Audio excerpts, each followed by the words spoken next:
Welcome back to the show, everybody. This is the Premier League preview. It's a midweek special as we catch up on week 32 because of FA Cup games and the like. Joining me as always for the preview, looking very bright and ready to go there. The Dazzler himself, looking dazzling. How are we, Dazzler? I'm all right, brother Niall. How are you this evening? Yeah, not too bad at all. Just before we start, obviously thoughts and prayers and condolences go out to Cristiano Ronaldo's family on the news, the sad news this evening that one of his twin boy, a twin boy and a girl, the twin boy has passed away. So our thoughts and condolences go out to himself and his extended family at this very sad time. Absolutely. It's hard. And then we get going here. It's Tuesday and it's Liverpool versus Man United. The conundrum of it, Tell me, I dropped a preview today for it. Marky was supposed to join me for a preview last night, but he had visitors over and became the karaoke king again, as only Elvis Hogan can. But let's begin. Liverpool versus Man United. Yeah, it was always going to be a tough game for United going to Anfield after the way Liverpool slapped us up at home in Old Trafford earlier in the season. We're on a really poor run of performances. Obviously, the win at the weekend was huge for us, especially with the way results went. Brighton and Southampton doing us two favours. But obviously with today's news, it's, I don't want to say the game is irrelevant, but it puts everything into perspective again, doesn't it, really? And, it brings it back that football is only a game, really, and, your family and what's around you is the most important thing. Especially for both of us. I mean, we're both fathers, and we're both fathers. You know what I mean? Exactly. And it's tough. We've two little boys each. Yours aren't as little as mine at this stage. You're a little bit older, but we still got little boys and stuff like that. And I can only imagine the pain and stuff they're going through. I saw on the United thread only in the last couple of minutes that guys were obviously saying, well, he's obviously out of tomorrow night. I don't know if he's out of tomorrow night. I would absolutely 110% expect him to be out of tomorrow night. Yeah. No, However, he's a completely different creature than most people. I think he'll probably be out, because I think if you look at the statement that came out, it says that the family would like some privacy at this time and stuff like that. So you would assume he's being given the time off, I would imagine. And listen, now whether he wants it or not, that's another thing. Maybe him being the guy that he is and he's laser focused of that. But I would assume, I'm assuming now, I would be leaning 95-5 that he's out. And I suppose, even asking the question, people are probably thinking, what's this guy talking about? But, Ronaldo himself has always written his own script. And they've been on such a poor run of form and performances. Nothing shocks me anymore, though. It really doesn't. I'd love to think that the lads will go out there and put in a performance for their teammate who's going through what he's going through at the minute. I'd like to see lads stand up and be counted, and at least when that guy walks into the dressing room, in a week's time or whenever he walks into the dressing room, that lads can say, listen, we're very, very sorry, we gave everything for you. And you know what I mean? I think that's what as a man and as United players, they would want to do and they should want to do. I think also as well, the tradition of Liverpool Football Club, I think we'll mark it properly, the way it should be marked. Absolutely. Absolutely. Unlike our friend City at the weekend, but however. So I suppose taking that all into account, you can't buy class with your oil money, you see. This is what happens. True. Absolutely. But I suppose in terms of the game, we've news today. Obviously, Fred is out, McTominay's out. Yeah. There was two others as well. Shaw's out. And Varane. And we're hearing now that Varane nearly made it but won't make it. He'll be a huge loss. Especially in a game like this against Liverpool. Varane would be vital for you there. So I suppose with those players missing, overall, I mean, thoughts on the game. Obviously, yourself, it was going to be a fairly uphill struggle anyway, even with a full absolutely squad. Yeah. Well, I mean, you're talking about, and I think Cavani is out as well, from what I believe. Yeah. So I mean, it was going to be an absolute uphill struggle. Talk earlier on again, from some of the lads was, I hope it doesn't get too embarrassing. You know, Liverpool are obviously our biggest rivals. And you know, when Liverpool are doing well, the most difficult thing in the world for a United fan is for us to not be doing well at all. You know what I mean? Yeah. And vice versa. When United were winning league titles, if Liverpool were winning cups or they're in the equation, life wasn't so difficult. But when they started becoming, you know, 5th and 6th place in the league, and you start coming a little bit irrelevant, that's when it gets really, really hard. And unfortunately, that's where we are at the minute with United. I fully expect Liverpool to get 3 points tomorrow night at Anfield, put on a performance for the fans in attendance, and to put United to the sword. Yeah, I suppose I mentioned in the preview, I suppose if you had a fully fit squad, sometimes in these games, form goes out the window, and it's the rivalry again. And I suppose for United, for Liverpool, going for this quad that they're talking about, that I try not to mention too much and get carried away with, but United would like nothing more than to pick up 3 points or even a point tomorrow night to scupper our title hopes. But for Liverpool, exactly.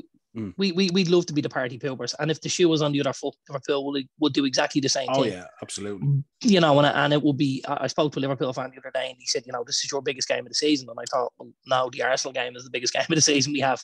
You know, which comes at the weekend. I said, to be honest, that the Liverpool game for us is irrelevant because they're on a different planet than we are at the minute. You know, and he said, but the rivalry, and I said, what? Like, there is no rivalry between United and Liverpool at the minute, because we're not in the same horse race. We don't have. It's a rivalry in terms of history, but it is, of course. Really, but I mean, as of you know, Premier League rivalries at the minute, you know, we pale in comparison to what City are bringing to the table for Liverpool. You know, and unfortunately, would you expect Klopp to make changes? Did you go with the team he went with on Saturday? I think he'll put his strongest team out there. You know, I think he'll put his strongest team out there. I know Jota was obviously, he only commanded late on, or he was carrying a knock. So he was carrying a knock, so he got a couple of minutes and stuff like that. I'd probably expect Jota to play maybe with Diaz and with Salah, but again, Mane obviously got a couple at the weekend and stuff, so put him back into the picture. And Firmino's goal scoring form recently has been quite good and stuff.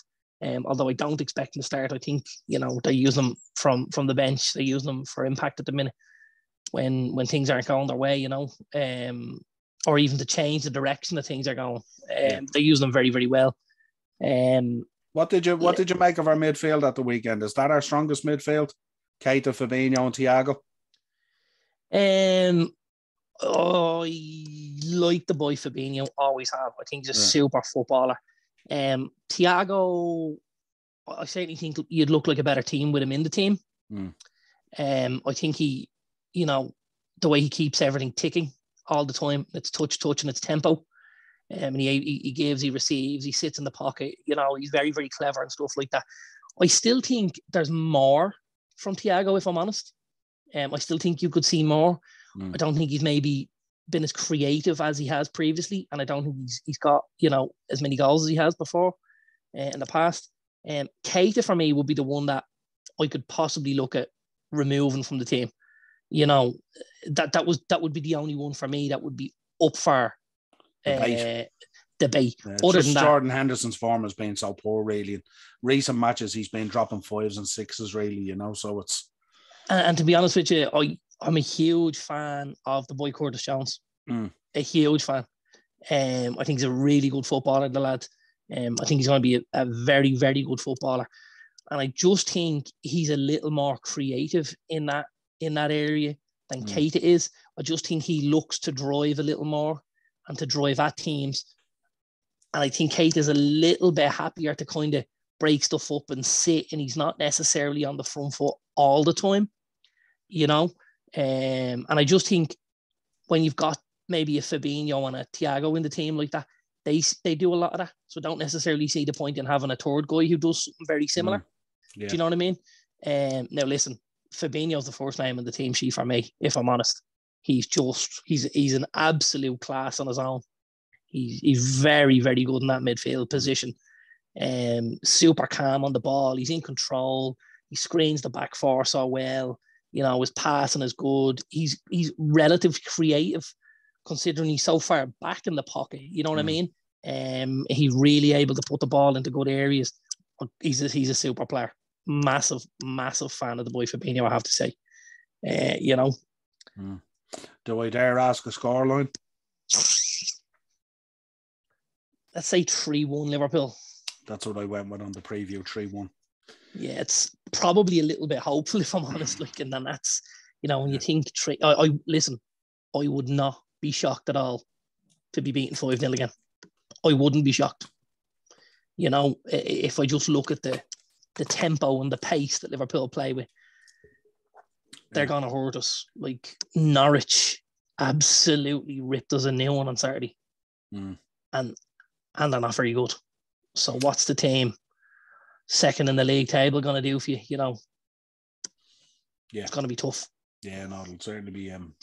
It's probably the first United game I've gone into as a Liverpool fan where I don't have, even though there's so much on the line for us because we have to win, but I don't have that kind of little bit of anxiety.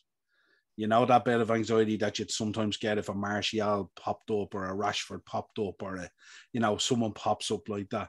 This time I'm going in quietly confident, looking at it going, literally all over the park, we're better than you. And literally we're playing at a level way better than you. And we're the form team coming in. And we also have an opportunity to lay down a marker against City, take the top of the league, and they have Brighton the next night, which we'll get into shortly. So it's a massive opportunity for us, but it's a case of not being complacent and stepping through that door that's slightly ajar, let's say. The only way I see you getting anything from this game is if we have one of them nights where David De Gea just, puts the boards up and says, sorry, lads, not tonight. Other than that, it's Liverpool all day. His save from Norwich at 2-2 the other day was outstanding. Yeah, from the boy Rashke. He is. They were talking the other day on one of the United forums about Player of the Year. Without a doubt, he's head and shoulders ahead of everyone else. Give it to him now. It's unbelievable how far he would be ahead in terms of a poll or a vote. Let's move on to Wednesday then. Big game, Chelsea versus Arsenal, which could be pivotal in your top four as well. If you would assume that Arsenal are probably going to lose and you potentially going to lose, then it all goes into the weekend, which would be very exciting. Yeah, I mean, this is definitely a game where I'm going to have me Chelsea blue on, I have to tell you. Obviously, we need Chelsea to do us a favour, so to speak, with obviously us going to Anfield, and the likelihood of us coming out with any sort of result or points very, very slim. Chelsea, we're looking at them to go and do some sort of a number on Arsenal, and again, maybe even damage them a little bit mentally, which might make things a little bit easier for us at the weekend if they go in with their confidence crushed, where Chelsea put 2 or 3, 4 past them. That would really help us out going into Saturday. Because listen, the Arsenal game is the biggest game we've had all season for my money. If Chelsea can beat Arsenal, and if we can beat Arsenal, it gives us a very, very small chance of Champions League football. And a couple of weeks ago, with the way we were playing and with the way results were going, and we're still not playing much better, by the way, but it's just a lot of the teams around us haven't managed to kick on in the way we thought they would. Like at this stage, really, I would have expected Spurs to be nearly home and dry in this fourth spot. It's nearly like a relegation fight, isn't it? You just, from now till the end of the season, you just have to find a way to put points on the board. It doesn't matter how you play. No. Don't be worrying about the style of play or performances or ratings, aren't like that. It's just if you can get the 3 points or a point or whatever it is, just keep on clocking away and trying to put points on the board, basically. Absolutely. That's exactly what it is. Chelsea, I suppose, at the weekend had a great result against Palace. I don't think they played unbelievable, but I don't think they were poor either, Yeah, I mentioned Palace. It was kind of like... they didn't bring a whole lot, obviously missing the boy Gallagher, but still they were very flat in the way they played. They didn't look like they fancied. There was a lack of belief there and all. I don't know what happened with Vieira. I thought he would have had the boys pumped up for it, especially first half. But first half looked like a pre-season friendly tournament or something like that, as opposed to an FA Cup semi-final. They were very, very flat. Yeah. I was shocked he didn't start off with the boy Michael Elise. Yeah. He's been unbelievable. We've spoken about him numerous times throughout the course of the season. I just thought they should have started with him and Zaha, and obviously the boy Mateta and stuff. It was strange to see them go to the 5 as well at the back. It's not a system they play very often. So to see them change it for a semi-final, you kind of thought it's a bit strange. And the Palace midfield was very, very weak. Yeah. And that's where Chelsea were able to get on top and then kind of push the envelope a little bit from there. It was a poor selection and set of tactics for me from Vieira. But listen, the guy is learning on the job. He's doing a fantastic job at Crystal Palace. If you look at the Palace squad at the start of the season, last season, I believe the stat I heard the other day was last season they had 5 players that played under the age of 25. This season they've had 14, I think. Yeah. I think are they not one of the youngest teams in the division or something like that in terms of average age and stuff and all? Yeah. Well, they've certainly turned things around from where they were previously. They let an awful lot of contracts roll in the summer, and there was a talk at one stage like who was actually going to start Palace games because there was so few players left in the first team squad. Yeah. But he's rebuilt. I think, again, another good transfer window from Palace could maybe help them solidify their spot maybe up in that top 10 and stuff like that under Vieira and stuff, you know. They're also going to have to convince a few young players to actually stick around as well. There's a lot of them that are on teams' radars at the moment. I mean, you would expect the boy Gallagher will probably go back to Chelsea, wouldn't he? You would think. Yeah, but I mean, I don't think that's something you can stop as a Palace, you know. But I mean, in terms of you're going to have to replace something of that kind of quality, you know. You are, absolutely. And listen, what's to say they don't come to United and say, listen, let's have James Garner next season. Yeah. A guy we've spoken about previously, a guy that could do another great job for Palace in the middle of the park there. You know, young, also a guy you might fancy in your own squad next season. Absolutely. You know, I don't know what way the ball is going to hop. Maybe they're going to come to us and say, listen, let's have Donny van de Beek. Maybe he's not going to be involved. You know, there was big talk he was on the way there previously this season because obviously the link between Bergkamp and Vieira, the link between Van de Beek and Vieira, you know, and Bergkamp being the father-in-law. But listen, I think Palace, if they can scout well again this summer, can really kick on, you know. But I think for Wednesday night, I think I've got to be having me Chelsea blue on, and I've got to be saying Chelsea 2-1. Yeah, I think even more comfortable. I think this could be a game that could play into Timo Werner's hands, actually, believe it or not. I see Chelsea fans are going, they're going crazy for him at the moment that we're now seeing the Werner of Leipzig. I wouldn't be that carried away 3 or 4 performances in the whole season, but if he's improving, fair play to him. I think Chelsea comfortable. I think it'd be more comfortable than 2-1. I think Arsenal at the moment are shocking. Let's hope so. Listen, that you know, Arsenal have been very workmanlike all season. You know, they didn't go out and smash too many teams. They won games 1-0 where they were very tight at the back and they nicked the goal. It's difficult when you've no marksman up top. You know, they obviously, Aubameyang's at Barcelona. Lacazette's out for personal reasons at the minute. The boy Eddie Nketiah is miles off the Premier League level. If he left Arsenal this summer and managed to stay in the Premier League, he'd be doing amazing for himself. He really, really would. Because I personally believe he needs to be playing championship football next season to gain a bit of confidence and gain a run of games and stuff and maybe elevate himself back to the Premier League, you know? Yeah, I think best case with him, he might end up at a championship side that comes up maybe. That would be probably best case. I think scenario. Let's move on. Everton versus Leicester. Massive game for Everton. Massive game for Everton. Huge game for Everton. Obviously, you know, the win at United against United was very unexpected, I would have said, but very much needed. Burnley unlucky yesterday going out and getting a point with West Ham missing our friend Maxwell Cornet missing the penalty, which would have given them all 3 and really put the shakes on Everton, you know. I don't think this is going to be easy for Everton, I have to say. I feel like Leicester, obviously, at the weekend, bumped into Newcastle, who we know at home have been very, very good this season. Since Eddie Howe's come in. Yeah, I wanted to highlight our call on the Premier League preview, where we said there would be massive changes in Leicester, that they might be prioritising that Europa situation. Yeah. And you know, with that in mind, I think we may say, maybe we'll go Newcastle, and you know, so because it was different personnel and a very different formation. Absolutely. I do, however, see big changes coming for Wednesday night. You know, I will expect to see the boy Fofana. I will expect to see Johnny Evans, Kelechi Iheanacho, James Maddison, a lot of these guys back. And with that in mind, I think we might see a Leicester victory. Tie, 2-1. Very tight. Very, very tight. Yeah, only the odd goal. I think we'll say 2-1, but I wouldn't be shocked, 1-0 or 3-2. But it will be tight. There'll only be an odd goal in it for me. Yeah, that's going to be one to keep an eye on, especially for me, because we've got the Merseyside derby then on Sunday at 4:30. So that should be an interesting one. Newcastle versus Palace. Yeah, it's Palace, obviously. Newcastle just been keeping the ball rolling, haven't they? They've been gathering momentum week on week on week. Really especially good. at St. James's Park. They've been so good, Eddie Howe Howe was probably wishing it was start of the season. They're very consistent. Well, I mean, if this is start of the season, they're in the Champions League shake up, aren't they, at this stage? Definitely a European spot at least. Absolutely. They've been phenomenal. I think since Eddie's come in, I think the only two teams in the league that have more points is Liverpool and City. And a shrewd signing, scoring twice at the weekend.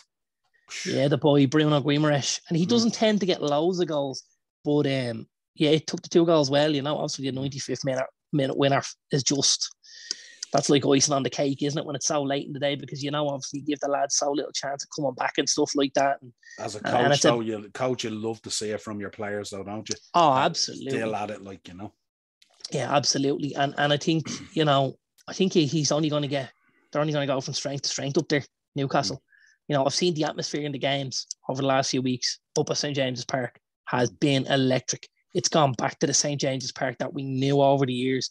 And that was, that cauldron of football where it was, they've made it very difficult for teams to go and stuff like that, I think Palace will obviously, they'll be on a little bit of a downer after the Chelsea performance because it was a poor performance. But I don't think Newcastle is the game you want after it, because I think, obviously you'll have the boy Conor Gallagher coming back and stuff like that. But I don't know if it's going to be enough for them to kind of pick themselves up off the floor. Not up there. Tough place to go as well. No, it's a tough place. It's a long trek from London as well. They might be getting on a flight, I'd say, maybe even rather than, spending 4 or 5 hours on a bus or a train and stuff like that. It's not a great place to go, up that far north and stuff. I'm gonna say Newcastle 2-1 again. Yeah, good show. Big game for us, obviously. Man City versus Brighton. Yeah. Brighton with a great win against Spurs at the weekend. Brighton with a great win. Again, we didn't see it coming. Obviously, they'd done a job on Arsenal the week before. I mean, to put the double over the 2 North London sides, you'd have got some serious odds on that with the run of form Brighton were in, I know there was even a few questions from the Brighton faithful about how things are going under Graham Potter.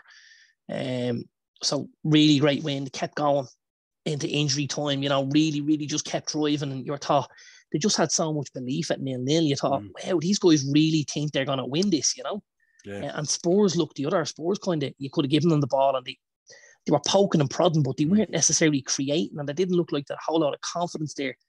And I mean, for Spurs, who are in such unbelievable form and free scoring and stuff like that, Son and Kane and the boy Kulusevski. 58 minutes before they had a shot on target. It was mental. It really was. Minutes. But in saying that goes to show you how good Brighton were. Yeah, but Basuma was unbelievable. Yeah, and I suppose he's not having, a standout season by his own high levels that he set. He has had standout games. We talked about the game at Anfield. He was ridiculous, obviously against Spurs and stuff. Kind of symptomatic of the form of the team, really, isn't it? More so than himself as a player. Yeah, absolutely. But I mean, to me, I don't think they can do the treble. I don't think they can go Arsenal, Spurs, City. I think that's just a step too far. Listen, yeah, I bet you are. And I think, City will obviously have a little bit about them after Saturday. I have to say I was bewildered how he left the keeper on past half-time. I thought when he came out, wow, I couldn't believe it because he'd been so poor in that first half. I was shocked he left the same 11, near alone just the keeper. City plays such a high line, obviously, with the boy Ederson. He plays that sweeper keeper position so well. He's so good with the boy at his feet, or with the ball at his feet, excuse me. And obviously, the lad Zach Steffen just did not look comfortable in that position at all. As soon as he got the ball at his feet, he looked anxious. He looked tetchy. He looked like a guy who'd been given a chance and a guy who was afraid to make a mistake. And of course, when you're afraid to make mistakes, guess what happens? You make loads of them. You've got to go out and you've got to play with no fear and let things kind of happen and let things flow. And there's no doubt he's a good keeper. You don't get to be in the number 2 at Manchester City unless you're a very, very good goalkeeper. But he obviously, Saturday, he didn't put his best foot forward. It was mad. It was mad when you look back on it. The ground that Mane made up to score, like, it was just on the pace. Yeah, I expect to see huge changes for Wednesday night, and I expect to see City pick up a victory and probably take back that top position from you guys. Yeah, I think so. I'll go into church and light a candle and say an Alvina. Will we say 3-0 City? You'll say 3-0 City. I'm gonna go 1-1. I'm gonna pray. You're going 1-1. I'm blessing myself saying Alvina's doing anything, touching wood, that I can do. Anything that could bring us a bit of luck to get it going. Then we round out obviously Thursday, Burnley versus Southampton. Massive game for Burnley. Massive, and obviously the Everton game will really be important for Burnley, you know, their result and how they get on against Leicester. Yeah. Southampton, you know, the weekend, great result, wasn't it? Mm. Great result. The boy Jan Bednarek getting the result, the goal, you know, against their Arsenal. Southampton will be plucky. They won't be going in there to lie down. You know, they'll know going to Burnley is very, very difficult and stuff like that. But they'll go for a battle. They'll have the boy Brozier up front, you know. He'll use himself as a battering around. He'll put himself about. They'll try and pick up a few scraps and stuff like that, you know. They defend very, very well, Southampton, I have to say. I know we've spoken about him a few times. I'm a huge fan of the boy Salisu. I think he's very, very underrated in that Premier League. You know, certainly somebody that should be looking up the table as to where can I get to, you know. You know, because I think at Southampton, you've kind of got that glass ceiling on top of you a little bit with the finances of the club and stuff like that. It doesn't really allow them to get to the next stage, you know. Very like Leipzig, they tend to sell off the quality a bit, don't they? They do. Now, listen, the recruitment is excellent, which helps them, you know, pays off in spades. Similar to Leipzig. Similar to Leipzig, yeah, it is, you know, but the boy Salisu has been unbelievable. Obviously, we've seen the boy Brozier and Livramento as well, and there's been lots of good. The boy even Walker Peters has been excellent for them. Got himself involved in the England shake up after leaving Spurs. You know, and I mean, if you look at that Spurs side now, don't tell me they couldn't do with a right back that could play football like Walker Peters. Yeah. You know, really. I know, obviously, Doherty got involved over the last few weeks, but since the injury, the boy Emerson Royale's come in. Shocking. He just looks like a fish out of water, the lad, you know. He's way out of his depth. He's way out of his depth. He really, really is, you know. Yeah. What are you going here, Southampton, by the odd goal? I think I'll go score draw. I'll go 1-1. But yeah, I think it's going to be tough for Burnley again. Yeah. I think if they can get something and try and hang on to it, you know. Yeah. But I think Southampton might just wear them down and get something in it. Yeah, I suppose before we finish, we found out today Derby, of course, got relegated. But I suppose we should give a great shout out to Wayne Rooney, who did a fabulous job there this season trying to get them to survive. But unfortunately, it just wasn't enough, you know. Listen, when you're going into a league with a 21-point deduction, you're pissing in the wind, and you're dipping into your own pocket to try and make it work.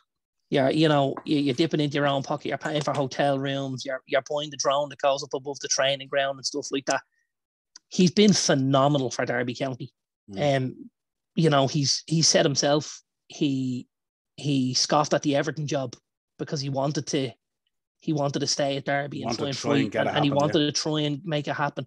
Yeah. And I believe even since relegation today, he said, I'm going to stay with this club and I want to try and build this club up.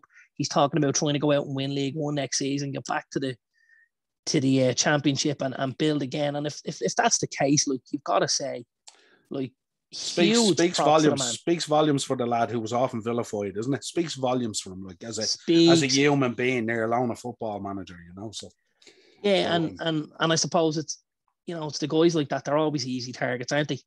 For the media and for stuff like that, and for us as fans at times, you know. Yeah. When he wasn't performing his best, you know, United fans say he's a fat kid, he's this, he's that, you know, whatever. Wayne Rooney's an absolute Man United legend. There's no two ways about it, you know. He's our all-time goal scorer. He is phenomenal, and he was phenomenal at Manchester United. You know, he's one of the best English footballers of all time for my money. You know, I have to say, and what he's doing now at Derby, it has to be commended. And as you said, it speaks volumes about the guy as a bloke and as a man. You know, wouldn't it be great in 2 years' time if we seen him getting back into the Premier League? Be fantastic. Absolutely. Some story, wouldn't it? There's your new Amazon documentary. I was going to say, can we get Netflix in there? Yeah. I'd love to. And listen, if the boy Kirshner does fix it up and he does, you know, get everything in order, he's a Yank. Don't be surprised to see Netflix popping around there at Pride Park next season. Yeah. You're getting to see behind the scenes with Wayne Rooney and Derby County, and it'd be a must watch. Yeah. Well, this has been your Premier League preview midweek special where we're catching up on week 32. As always, a pleasure having you on. If you want to contact the show, let us know your picks for the midweeks down in the comments. If you want to contact us, it's the uppertierpodcast@gmail.com. We're on Twitter at _upper_tier, Facebook, Instagram, TikTok, Spotify, Amazon Music, Google Podcasts. You find us out on all those, the Upper Tier Podcast. Till next time, my friend, a pleasure. Thanks, Pat.